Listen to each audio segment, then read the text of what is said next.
This is hands down one of SpongeBob's scariest episodes of all time, and that episode is Graveyard Shift.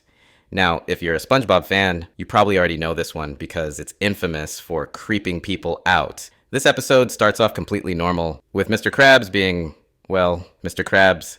He comes into the Krusty Krab and sees Squidward closing up for the night, but Mr. Krabs stops him and says they're staying open for 24 hours. Squidward, of course, is not happy about this at all because that means he has to work all night, but SpongeBob, on the other hand, is excited because this means more time at the Krusty Krab, and we all know he lives for this job. So far, everything feels like a classic SpongeBob episode. Funny, exaggerated, and silly.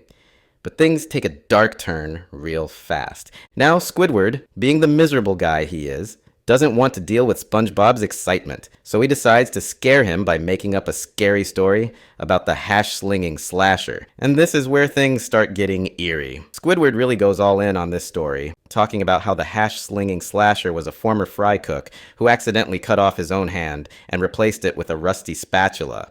But the real kicker is that the slasher was apparently fired and then got hit by a bus, and now his ghost is doomed to haunt the Krusty Krab every Tuesday night, which just so happens to be the same night that they're now working. The way Squidward tells the story is so dramatic, and you can tell he's just messing with SpongeBob, but SpongeBob is completely terrified. And honestly, as a kid watching this, it was kind of unsettling too, especially when Squidward starts listing the signs of the Hash-Slinging Slasher's arrival.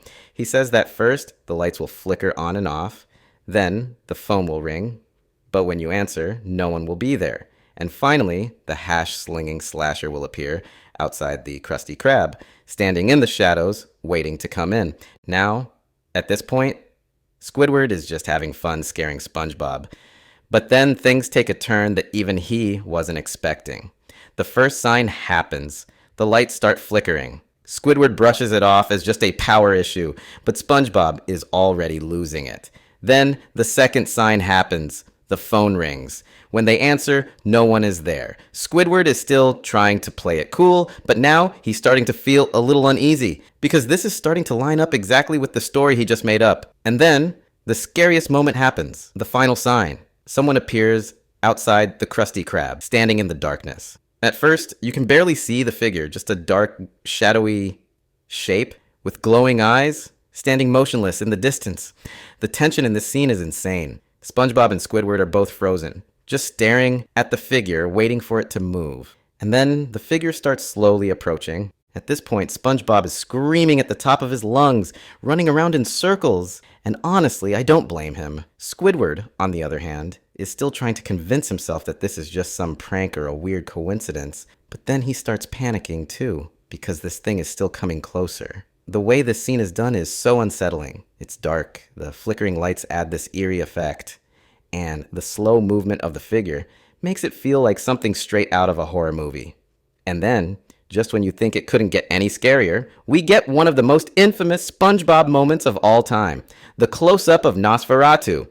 If you don't know what Nosferatu is, it's an actual image from a 1922 silent horror film called Nosferatu, and for some reason, they decided to just throw that in this episode. The way it's just randomly inserted makes it feel so off-putting and creepy, especially because it doesn't fit the usual SpongeBob animation style. Seeing that weird, pale vampire-like face with those sharp teeth and glowing eyes just staring at the camera was pure nightmare fuel as a kid.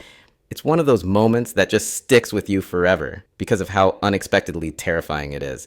But then, just when things are at their peak horror, the tension is completely broken when we find out the truth. The Hash-Slinging Slasher is just some random guy who wanted a job at the Krusty Krab. Yeah, all of that fear and buildup was just for a guy who wanted to apply for a position.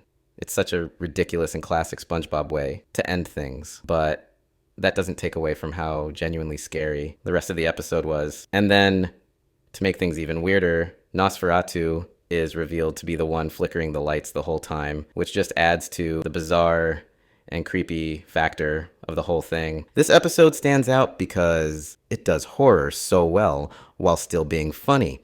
It builds suspense perfectly, with little moments of relief before things get even scarier. The use of darkness, flickering lights, and that slow creeping figure outside the the Krusty Krab all add to the tension, making it one of the scariest SpongeBob episodes ever. And of course, that random Nosferatu moment just takes it to another level. Even years later, people still talk about this episode and how it managed to be genuinely unsettling while still being a SpongeBob episode. It's the kind of thing that stays with you because it taps into those childhood fears of the dark, the unknown, and those creepy stories that seem to come to life. And let's be real, Squidward's story about the Hash-Slinging Slasher actually sounds like something that could be real, which makes it even scarier. Honestly, the scariest part of this episode isn't even the Hash-Slinging Slasher himself. It's the build-up. It's the flickering lights, the phone ringing with no answer, the mysterious figure standing in the dark, and that creepy Nosferatu image at the end. It's the way the episode plays with tension and suspense that makes it so unforgettable. The fact that it was able to make so many kids actually scared while watching a SpongeBob episode is impressive, and that's why this will always be one of the scariest episodes in SpongeBob history. At the end of the day, SpongeBob is a show meant to be fun and lighthearted, but every now and then, they throw in an episode like this that just catches you off guard. Whether you found this episode terrifying or just funny, there's no denying that it left a lasting impact. And honestly, the next time you're in a dark room and the lights start flickering, you might just find yourself thinking about the Hash-Slinging Slasher.